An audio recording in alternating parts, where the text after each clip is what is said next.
नमस्कार दोस्तों, इन्फोवाटिका में आपका बहुत बहुत स्वागत है। आज हम आपके साथ डिस्कस करने जा रहे हैं मॉक टेस्ट सिक्स्थ। ये इस सीरीज़ का सिक्स्थ पार्ट है। इससे पहले हम 5 पार्ट को डिस्कस कर चुके हैं। उसमें हमने बहुत ही इंपॉर्टेंट क्वेश्चंस को डिस्कस किया है। ये सीरीज़ बहुत ही इंपॉर्टेंट है सारे एग्ज़ाम्स के लिए, तो अब इस सीरीज़ के हर क्वेश्चन को ज़रूर सॉल्व करिए। इससे पहले आपने हमारे चैनल को सब्सक्राइब नहीं किया है या आप इस चैनल को पहली बार देख रहे हैं तो इस चैनल को सब्सक्राइब करिए और बेल आइकन ज़रूर प्रेस करिए ताकि आगे की नोटिफिकेशंस आपको मिलती रहें। आप मुझसे सोशल मीडिया पे जुड़ना चाहते हैं तो आप मुझे यहाँ पे फॉलो कर सकते हैं और इस वीडियो की PDF टेलीग्राम चैनल से आप डाउनलोड कर सकते हैं, वहाँ पर अपलोड कर दी जाती हैं। आप बात आती है आज के टिप की कि आज की टिप क्या है। हमारे प्रिपरेशन के दौरान हमें क्या ऐसा टिप्स को फॉलो करना चाहिए ताकि हमारी प्रिपरेशन इजी हो सके। ठीक है, तो जो आज की टिप है वो हम शेयर करेंगे वीडियो के लास्ट में। बहुत ही इंपॉर्टेंट टिप है, आप इसको ज़रूर फॉलो करिएगा, ज़रूर सुनिएगा। तो इस वीडियो के एंड तक बने रहिएगा ताकि आप इस टिप को फॉलो कर सकें। Let's start the video. आज का हमारा पहला क्वेश्चन है, भारतीय संविधान में निहित मौलिक कर्तव्यों के संबंध में निम्नलिखित में से कौन सा कथन सत्य है। जो मौलिक कर्तव्य के संबंध में कौन सा कथन सत्य है, ये इस क्वेश्चन में पूछा गया है। तो पहला कथन दिया हुआ है, मौलिक कर्तव्यों को रिट क्षेत्राधिकार के माध्यम से लागू किया जा सकता है। तो ये गलत है, ये कथन सही नहीं है। दूसरा कथन है, स्वर्ण सिंह समिति की सिफारिशों के आधार पर यह संविधान का भाग बनाए गए हैं। तो ये कथन एकदम सही है। तीसरा कथन भी सही है कि मौलिक कर्तव्य केवल भारतीय नागरिकों पर ही लागू होते हैं। ठीक है, सिर्फ भारतीय नागरिकों पर लागू होते हैं, ये कथन भी सही है। ठीक है, जो पहला कथन है कि मौलिक कर्तव्य को रिट क्षेत्राधिकार के माध्यम से लागू किया जा सकता है, ये क्यों गलत है? क्योंकि इसको इसके माध्यम से लागू नहीं किया जा सकता है। ठीक है, दूसरा क्वेश्चन है, निम्नलिखित कथनों पर विचार कीजिए। पहला कथन है, कथक मुख्य रूप से एक मंदिर या गांव का प्रदर्शन था जिसमें नर्तक कहानियां सुनाते थे। तो ये कथन एकदम सही है। जो कथक शब्द का जो उद्भव है वो कथक शब्द कहाँ से आया है? कथा शब्द से आया है। कथक शब्द आया है कथा से, और इसका अर्थ क्या है? इसका जो कथा शब्द का अर्थ है कथा कहना। ठीक है, कथा कहना इसका जो अर्थ है और ये आया है कथा शब्द से। तो पहला कथन हमारा सही हो जाता है। दूसरा कथन है, कथक का विकास भक्ति आंदोलन के प्रसार के साथ शुरू हुआ। तो ये कथन भी सही है। 15वीं और 16वीं शताब्दी में भक्ति आंदोलन के प्रसार के साथ इस नृत्य का शुरुआत हुई। कौन से शताब्दी में? 15वीं, 15वीं और 16वीं। ठीक है, जो ये कथक जो नृत्य है ये मुग़ल सम्राटों के सामने उनके दरबार में प्रस्तुत किया जाता था। ठीक है, तो इसका जो सही उत्तर है वो हो गया 1 और 2 दोनों। अगला क्वेश्चन है, उत्तर अटलांटिक संधि संगठन नाटो के संदर्भ में निम्नलिखित कथनों पर विचार कीजिए। पहला कथन है, इसकी स्थापना वाशिंगटन संधि द्वारा की गई थी। तो ये कथन सही है। इसकी स्थापना 4 अप्रैल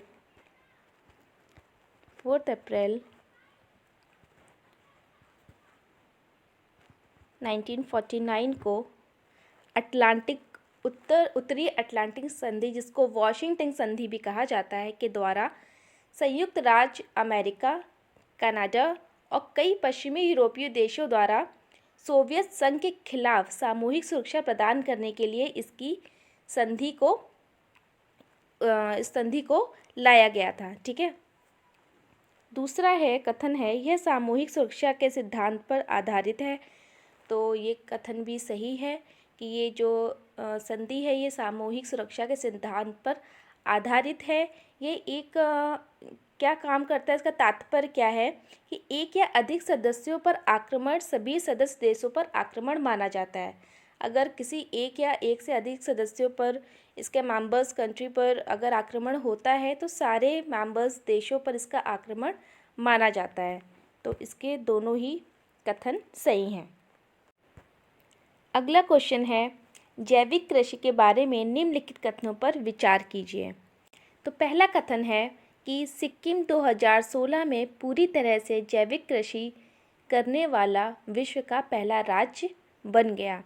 तो ये कथन सही है। दूसरा कथन है, जैविक खेती के अंतर्गत क्षेत्रफल की दृष्टि से भारत विश्व का प्रथम स्थान है। भारत का विश्व में प्रथम स्थान है। तो ये कथन सही नहीं है, क्योंकि जैविक किसानों की संख्या में भारत का विश्व में प्रथम स्थान है। ठीक है, क्षेत्रफल की दृष्टि से नहीं, जैविक किसानों की संख्या में भारत का पहला स्थान है, और जो इसके क्षेत्रफल में विश्व में भारत का 9वां स्थान है, 9th। ठीक है, 9वां स्थान है। तो ये कथन गलत हो गया। तीसरा कथन है, सहभाग गारंटी प्रणाली PGS जैविक उत्पादों को प्रमाणित करने की एक प्रक्रिया है। तो ये कथन भी सही है। ये एक प्रक्रिया है, जो ये प्रक्रिया क्या सुनिश्चित करती है कि जो उनका उत्पादन है वो निर्धारित गुणवत्ता मानकों के अनुसार हो। ठीक है, सहभाग गारंटी प्रणाली यह सुनिश्चित करती है कि जो उनका उत्पादन है वो उनकी गुणवत्ता मानकों के अनुसार हो। तो इसका सही उत्तर हो गया केवल 1 और 3। दूसरा कथन गलत है। अगला क्वेश्चन है, निम्नलिखित कथनों पर विचार कीजिए। पहला कथन है, राष्ट्रीय बाल अधिकार संरक्षण आयोग महिला एवं बाल विकास मंत्रालय के प्रशासनिक नियंत्रण में कार्यरत है। ठीक है, तो ये कथन सही है। जो NCPCR राष्ट्रीय बाल अधिकार संरक्षण आयोग का गठन हुआ था 2007 में। इसका गठन हुआ था 2007 में। Commission for protection of child rights 2005 अधिनियम में इसका गठन हुआ था। ठीक है, तो ये कथन सही है। दूसरा कथन है, ये शिक्षा का अधिकार अधिनियम 2009 राइट टू एजुकेशन एक्ट के तहत एक बच्चे के निःशुल्क और अनिवार्य शिक्षा के अधिकार से संबंधित शिकायतों की जांच करता है। तो ये कथन भी सही है। तो दोनों ही कथन इसके सही हैं। ठीक है, अगला क्वेश्चन है, नेताजी सुभाष चंद्र बोस के संदर्भ में निम्नलिखित कथनों में से कौन सा कथन सही है। तो पहला कथन है, उन्होंने वर्ष 1930 में नमक सत्याग्रह में सक्रिय रूप से भाग लिया। तो ये कथन सही है। दूसरा कथन है, उन्होंने वर्ष 1931 में गांधी इरविन समझौते पर हस्ताक्षर करने का कड़ा विरोध किया। तो ये कथन भी सही है, उन्होंने कड़ा विरोध किया। उन्होंने बिना शर्त स्वराज अर्थात स्वतंत्रता का समर्थन किया और मोतीलाल नेहरू रिपोर्ट का विरोध किया, जिसमें भारत के लिए डोमिनियन के दर्जे की बात की गई थी। ठीक है, तीसरा है, नेताजी द्वारा शुरू किए गए अखबार का नाम फॉरवर्ड था। तो ये कथन गलत है, ये सही नहीं है। 1921 में चित्तरंजन दास की स्वराज पार्टी द्वारा ये समाचार पत्र प्रकाशित किया गया था और नेताजी सुभाष चंद्र बोस के संपादन का कार्यभार इसमें संभाला है। ठीक है, तो ये इनका द्वारा शुरू नहीं किया गया था। ठीक है, जो सुभाष चंद्र बोस जी का जो जन्म है वो हुआ है 23 जनवरी 1897 में उड़ीसा के कटक शहर में। ठीक है, वो सुभाष चंद्र बोस विवेकानंद की शिक्षाओं से अत्यधिक प्रभावित थे और उन्होंने अपना आध्यात्मिक गुरु मानते थे। ठीक है, विवेकानंद जी को वो अपना आध्यात्मिक गुरु मानते थे और जो राजनीतिक गुरु वो मानते थे गुरु चित्तरंजन दास जी को। ठीक है, तो इसका सही आंसर हो गया केवल 1 और 2। तीसरा कथन इसमें गलत है। अगला क्वेश्चन है, निम्नलिखित में से कौन सी भाषा 21वें संशोधन कानून 1967 द्वारा संविधान की 8वीं अनुसूची में जोड़ी गई थी। तो ये भाषा थी सिंधी। अगला क्वेश्चन है, निम्नलिखित में से हाल ही में किस संस्था द्वारा हेल्थ स्टार रेटिंग पहल की शुरुआत की गई है? तो ये शुरुआत की गई है भारतीय खाद्य सुरक्षा और मानक प्राधिकरण द्वारा। ठीक है, ये क्या करेगा? हाल ही में भारतीय खाद्य सुरक्षा और मानक प्राधिकरण ने खाद्य पदार्थों की पैकेजिंग को लेकर, जो खाद्य पदार्थ की पैकेजिंग होती है उनको लेकर एक निर्देश जारी किया है। वो क्या निर्देश है कि जो अब पैकेट होंगे उसमें हेल्थ स्टार रेटिंग दर्शाई जाएगी। ठीक है, जो भी ऐसे स्टार्स होते हैं 1 star 2 star 3 star 4 star 5 star, तो ये स्टार की रेटिंग दर्शाई जाएगी। और जो स्टार की रेटिंग होगी वो ये दिखाएगी कि वस्तु स्वास्थ्य के लिहाज से कितनी अच्छी और ख़राब है, उसको कितनी रेटिंग मिली है कि वो कितनी अच्छी है और ख़राब है। ठीक है, यह रेटिंग खाद्य पदार्थ में मौजूद वसा, चीनी और नमक की मात्रा पर आधारित होगी। ठीक, इसके लिए सहायक अध्ययन भारतीय प्रबंधन संस्थान अहमदाबाद द्वारा किया गया है। भारतीय खाद्य सुरक्षा और मानक प्राधिकरण स्वास्थ्य और परिवार कल्याण मंत्रालय भारत सरकार के तहत स्थापित एक वैधानिक निकाय है। इसकी स्थापना खाद्य सुरक्षा और मानक अधिनियम 2006 के तहत की गई है। ओके, अगला क्वेश्चन है, बाल स्वराज पोर्टल को निम्नलिखित विकल्पों में से किसके लिए बनाया गया है? बाल स्वराज पोर्टल को किसके लिए बनाया गया है? तो इसके लिए बनाया गया है उन बच्चों को सहायता प्रदान करने के लिए जिन्होंने कोविड के कारण अपने एक या दोनों माता पिता को खो दिया है, उनके लिए बाल सुरक्षा पोर्टल को बनाया गया है। अगला क्वेश्चन है, प्रधानमंत्री फसल बीमा योजना के संबंध में निम्नलिखित में से कौन सा कथन सत्य है? तो पहला कथन है, इसका उद्देश्य प्राकृतिक आपदाओं से होने वाली फसल के नुकसान से पीड़ित किसानों को बीमा के माध्यम से वित्तीय सहायता प्रदान करना है। तो ये सही है कथन। दूसरा कथन है, इसमें प्रीमियम पर दी जाने वाली सब्सिडी में राज्यों और केंद्र सरकार के बीच की हिस्सेदारी 70 और 30% है। तो ये कथन गलत है। जो इसकी हिस्सेदारी है वो 50-50 है। ठीक है, 50-50% है केंद्र और राज्य की, जबकि पूर्वोत्तर भारत में ये हिस्सेदारी है वो है 90:10 की, 90:10 की इसकी हिस्सेदारी है। कहाँ पे है? पूर्वोत्तर भारत में।